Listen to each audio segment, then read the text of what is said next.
"Don't come this year," my father said over the phone. "Why?" I asked. "Because your sister's bringing her boyfriend. We don't want tension." That word, tension. As if I was the problem. As if my silence was more dangerous than her betrayals. I said nothing, only understood. Then I hung up. But I didn't forget. Family always revolved around her, my sister, the golden child. Every birthday, every graduation, every boyfriend paraded in front of us like trophies. And me? The quiet one. The one who worked late, who missed dinners because I was building something no one cared to ask about. I thought sacrifice would earn respect. Instead, it earned me invisibility. When my parents banned me from Thanksgiving for her comfort, it wasn't the first betrayal. It was just the loudest. The truth of who she was came slowly. I noticed how she spoke about me when she thought I wasn't listening. "He's going nowhere," she'd laugh to friends. "So awkward, no drive." My own parents nodded along. They believed her narrative, that I was small, that I'd always be small.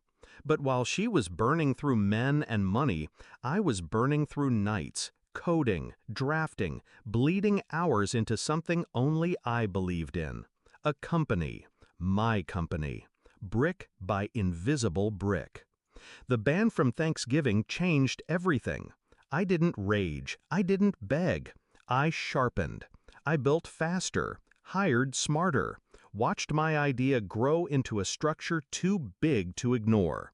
Investors came, partners joined. The company scaled beyond even my own vision. Until one morning, the papers called me the youngest CEO to reach valuation X. And suddenly, I wasn't invisible anymore. I was a storm they never saw coming. 2 months after Thanksgiving, I got the email. A resume from a familiar name. My sister. She was applying to my company.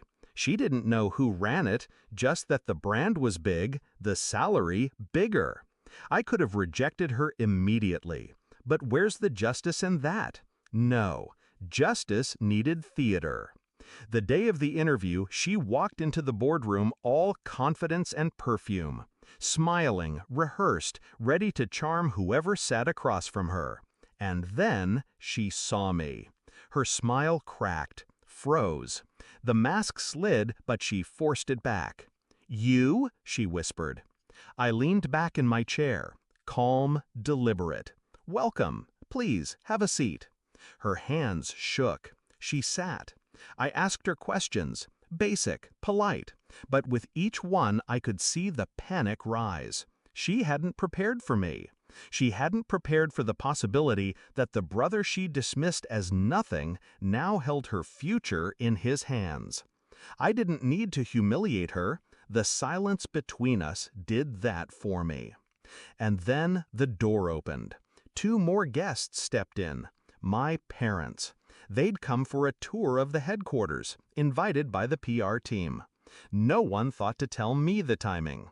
But timing is everything. They stopped cold when they saw her sitting across from me, pale and broken.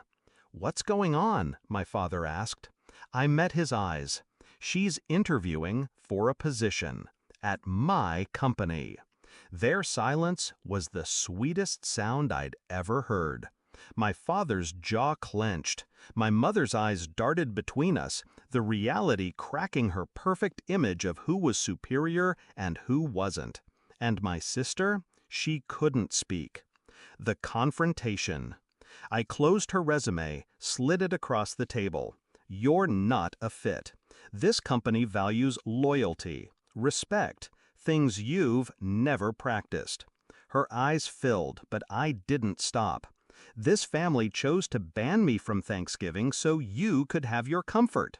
Now you sit here asking me for a seat at my table." No one moved. No one breathed. Finally, I stood.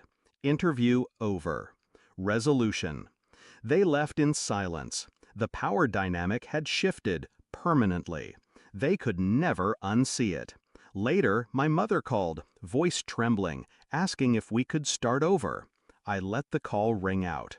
Because revenge isn't always fire. Sometimes it's ice. The slow freeze of distance.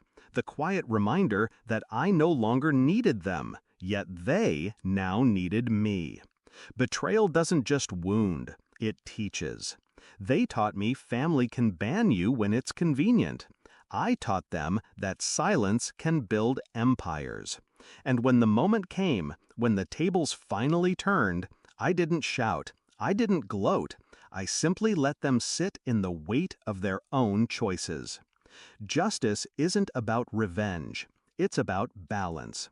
And on that day, the balance finally shifted in my favor.